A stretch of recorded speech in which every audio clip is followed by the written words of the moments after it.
আজকের ব্লগটা স্টার্ট করলাম ডিএম থেকে। Hi, welcome back to my new blog. সকাল সকালে আমি চলে গিয়েছিলাম ডিএমে। যখন বাড়ি থেকে বেরিয়েছিলাম বেশ মেঘলা ছিল, তারপরে যা রোদ বেরিয়েছে। যাই হোক, ডিএমের কাজ শেষ করার পর ডিএমের পাশেই একটা নার্সারি আছে, সেখানে চলে গিয়েছিলাম। অ্যাকচুয়ালি আমার অনেক দিন থেকে একটা গাছ নেওয়ার ভীষণ ইচ্ছে ছিল, কিন্তু সময়ের অভাবে আর আসা হয়ে ওঠেনি।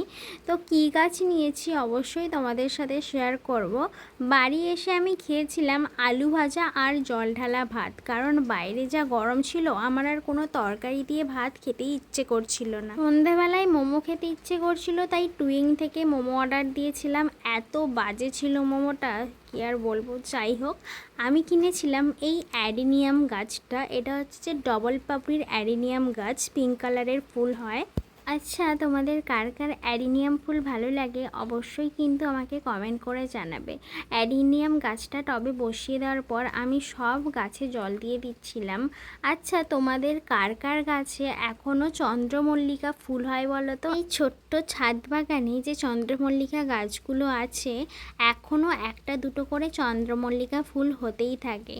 এই জবা গাছটা প্রায় 1-2 মাস আগে আমি কিনেছিলাম, আর একদম সরু গাছটা ছিল আর এত ছোট ছিল, আমি তো ভেবেছিলাম বাঁচাতেই পারবো না। আর সেই গাছে এখন গাছ ভর্তি কুড়ি চলে এসছে।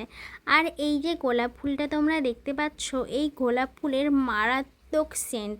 গাছে জল দেওয়ার পরেই চলে এসছে বৃষ্টি। রাগটাই না হয় বলো তো, গাছে জল দেওয়ার পর যদি বৃষ্টি আসে, কিছুক্ষণ আগেও তো বৃষ্টিটা আসলে পারতো। যাই হোক, একদিকে বৃষ্টি হয়ে ভালোই হয়েছে, কারণ ভীষণ গরম ছিল। রাতে আমি ডিনার করেছিলাম ডিমের পোচ। এখন আসি, দেখা হচ্ছে নেক্সট কোনো ভিডিওতে। বাই।